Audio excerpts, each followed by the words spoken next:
واقعہ حضرت خالد بن ولید رضی اللہ عنہ قسط نمبر 126 اپنا اسلامک اسٹوڈیو۔ معزز ناظرین، تاریخ میں آیا ہے کہ جب مقوقس کو یہ اطلاع پہنچی تو اس پر سکتے کی کیفیت طاری ہو گئی، منہ کچھ زیادہ کھل گیا اور آنکھیں ٹھہر سی گئیں، جیسے اسے توقع ہی نہیں تھی کہ مسلمان دنین کو فتح کر لیں گے۔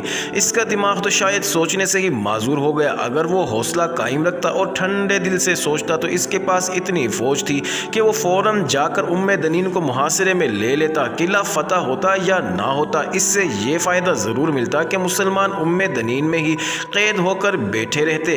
دنین سے کچھ اور فوجی اور شہری بھاگ نکلنے میں کامیاب ہو گئے تھے۔ بابلیون پہنچے تو انہوں نے وہاں کی فوج کو مجاہدین اسلام کی بے خوفی کی ایسی باتیں سنائی جنہوں نے سب کو حیرت زدہ اور دہشت زدہ بھی کر دیا۔ فوجی خوف زدہ تو یہ سن کر ہوئے کہ مسلمانوں نے رومی فوج کا کوئی ایک بھی افسر اور سپاہی زندہ نہیں رہنے دیا تھا۔ وہاں سے بھاگ کر آنے والے بعض فوجیوں نے یہ الفاظ کہے کہ مسلمان جنوں اور بھوتوں کی طرح قلعے میں داخل ہوئے تھے۔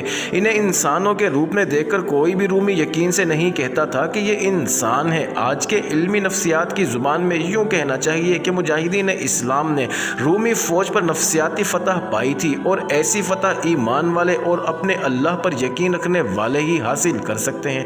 مقوقس بھی دنین کا صدمہ برداشت کرنے کی کوشش کر ہی رہا تھا کہ اسے ایک جاسوس نے یہ خبر سنائی کہ مسلمان دریائے نیل پار کر کے احرام کے علاقے میں سے آگے کو گزر گئے ہیں۔ یہ سارا علاقہ لقودک صحرا تھا۔ مقوقس کو پہلی حیرت تو اس پر ہوئی کہ ان مسلمانوں نے دریا کس طرح عبور کر لیا ہے۔ پھر وہ اس سوچ میں کھو گیا کہ یہ جا کہاں رہے ہیں۔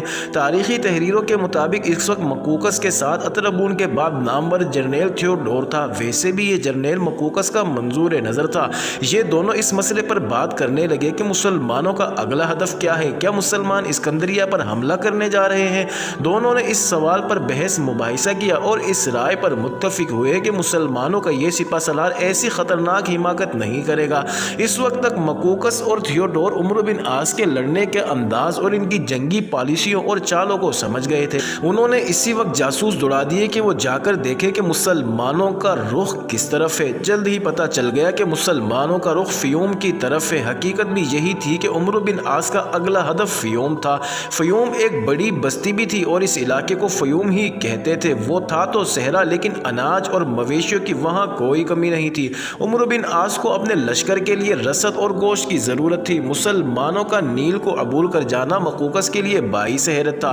یہ مسلمانوں کی مستعدی اور چابک دستی کی ایک واضح مثال تھی۔ انہوں نے فتح کیا تو 2 یا 3 دن شہر کا نظام بحال کرنے میں گزارا اور لشکر کو ذرا سے بھی سستانے نہ دیا۔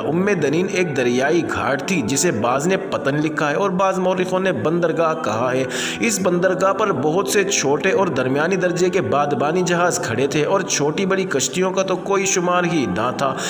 دنین کی لڑائی ابھی ختم نہیں ہوئی تھی جب عمرو بن عاص نے مجاہدین کا ایک چھوٹا سا دستہ بندرگاہ پر بھیج دیا تھا کہ وہاں سے کوئی جہاز اور کوئی کشتی نکل نہ جائے اور ان کے ملاح وہاں موجود رہیں۔ اس طرح انہوں نے کشتیوں اور جہازوں کے پورے بیڑے پر قبضہ کر لیا تھا۔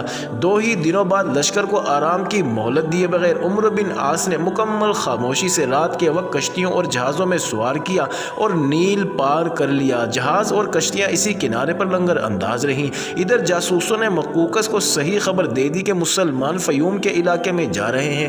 مقوقس نے یہ دفاعی انتظام کیا کہ کچھ دستے اس علاقے میں بھیج دیے۔ وہ صحرا ہموار یا میدانی قسم کا نہیں تھا، اس میں گہرے اور وسیع و نشیب بھی تھے، ٹیلے گھاٹیاں بھی تھی اور اس طرح چھپنے کا بہترین قدرتی انتظام تھا کہ چھاپا مار بڑی آسانی سے گھات لگا سکتے تھے۔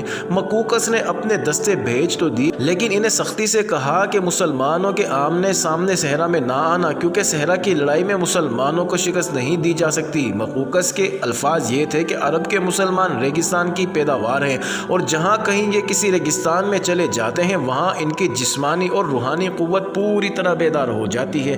مجاہدین کے لشکر کے ساتھ مصری بدو بھی تھے۔ پہلے بیان ہو چکا ہے کہ جب مجاہدین کے لشکر میں آئے تھے تو ان سے یہ کام لیا گیا تھا کہ بستیوں کی طرف چلے جائیں اور چھاپے اور شب خون مار کر اناج اور مویشی اکٹھا کریں اور وہ لشکر کے لیے لائیں۔ ان بدوؤں نے بڑی خوش اسلوبی اور بڑی کامیابی سے یہ کام کیا تھا۔ انہوں نے لشکر کے لیے اور اپنے لیے خوراک کی کوئی کمی نہیں رہنے دی تھی۔ اس کے بعد انہوں نے لڑنے کے علاوہ اپنا یہ فرض کئی بار ادا کیا اور لشکر کی ضرورت پوری کرتے رہے۔ عمرو بن